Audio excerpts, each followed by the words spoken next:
কি বুঝলেন? দেখুন, এই যে বিপর্যয়টা হয়েছে, সাধারণ বোধ বুদ্ধি সম্পন্ন মানুষ যারা অন্ততপক্ষে পুরসভা পরিচালনা করেন তাদের বোঝা উচিত যে এইরকম একটা এলাকায় এত বড় একটা ভাগাড় জমা হয়েছে, তো এটাকে আগে থেকেই ব্যবস্থা নেওয়া উচিত ছিল। ছেলে যখন বড় হয় বাপ্পাকে আগে থেকে বুঝতে হয় যে তাকে কিভাবে নিয়ন্ত্রণ করতে হবে।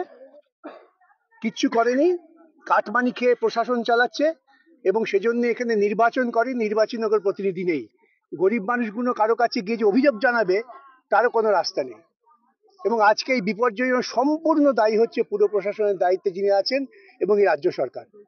আমরা কলকাতা পুরসভায় যখন ছিলাম তখন আমরা দেখিয়ে দিয়েছি কিভাবে জঞ্জালকে সম্পদে রূপান্তরিত করতে হয়। ধাপার তো ওজন এর থেকে কম না, অনেক বেশি ছিল, কিন্তু কোনো পরিকল্পনা করেনি। আর ওরা কথায় কথায় ভগবানের নাম স্মরণ করে যে বামফ্রন্ট, বামফ্রন্ট তো ওদের কাছে ভগবান। বিপদে পড়লেই বামফ্রন্টে স্মরণ করে। তাহলে বামফ্রন্ট চলে যাওয়ার পরে 12 বছর ধরে তোমরা কি করছো, নিদ্রা গিয়েছিলে?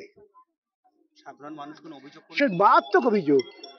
তাদের এখানে কোনো রকম এই ঘর ভেঙে গেছে, বসবাসের জায়গা নেই, যেখানে তাদের ওরা বলছে যে আমরা ওখানে ওদের নিয়ে গেছি, সেখানে মানুষ যেতে পারে না। ওটা কবুতরের খাঁচা হয়েছে ওরা যা বলছেন। আর এখানে জল নেই, খাবার নেই। একটা অংশের মানুষ তবু পাচ্ছেন, আরেকটা অংশের মানুষ পাচ্ছেন না, তাদের পরিষ্কার অভিযোগ। যাদবপুর থেকে যারা বিদেশ আনাচ্ছেন যে মিথেন গ্যাসের কারণের জন্য এবং অবৈজ্ঞানিক উপায়ে এই ভাগাড় তৈরি করা হয়েছে, তো এইটা নিয়ে কি বলবেন? এটাই তো বলছি, আমরা যাদবপুর বিশ্ববিদ্যালয়ের পরামর্শক্রমে কলকাতায় আওয়াজ তুলেছিলাম ফ্রম ওয়েস্ট টু ওয়েলথ। এই যে এত জিনিস জমা হচ্ছে, নোংরা বলি আমরা, ভাগাড় মানে যেখানে মানুষের ব্যবহৃত বর্জ্য পদার্থ জমা হয়। এত পুরসভার প্রথম প্রাথমিক কাজ তো, এখানে এতজন নাগরিক আছে, তাদের থেকে নাগরিক পরিষেবার আমরা কর নিচ্ছি, তা বর্জ্য পদার্থ থাকবেই তো। তা সেটাকে কিভাবে নিয়ন্ত্রণ করতে হয় তার কোনো ব্যবস্থা নেই।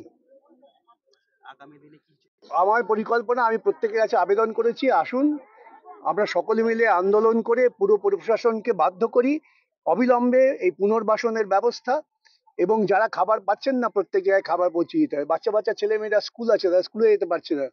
এর মারাত্মক অবস্থা, এখানে যে কোনো সময় আবার ভেঙে পড়ে মানুষগুলো মারা যাবেন, এদের কোনো রকম হেলদোল নেই। মুখ্যমন্ত্রী লন্ডনে গেছে, মুখ্যমন্ত্রী মহা ফুর্তি করছেন, লন্ডনে গিয়ে নাচছেন, সার্কাস দেখাচ্ছেন, তার আর কাজ কি? করা যায় কি আশা করবেন? মুখ্যমন্ত্রীকে দেখে লোকে হাসে, উনি বক্তৃতা করেছেন তারপরে সব হেসে গড়িয়ে পড়েছে। আমাদের রাজ্যে যতটুকু সম্মান ছিল ওরা নষ্ট করে আসছেন। উনি গোটা দেশে তো এখন পশ্চিমবঙ্গে নিয়ে ঠাট্টা করে, এবং বিদেশে গিয়েও তিনি পশ্চিমবঙ্গে ঠাট্টার পাত্র করে এলেন। লোকে ভাবে যে পশ্চিমবঙ্গের মানুষ একটা ক্লাউনকে ভোট দিয়েছে। তার আচরণ দেখবেন ক্লাউনের আচরণ। সার্কাসে ক্লাউন দেখেছেন? মাঝে মাঝে দৌড়ে এসে লোককে হাসে পালিয়ে যায়, ওর কাজ তাই। দাদা আপাতত 113 এখানে কত মানুষ আছেন? আমি এখানে প্রথমে যখন ঢুকছিলাম মুখটায় 300-400 লোক আছেন যাদের প্রত্যেকের অভিযোগ তারা খাবার পাচ্ছেন না। 112-115 টাকা দিয়ে কি হবে? ওটা কাউন্সিলর এখানকার প্রাক্তন, তার হাওয়াই চটির দাম জিজ্ঞেস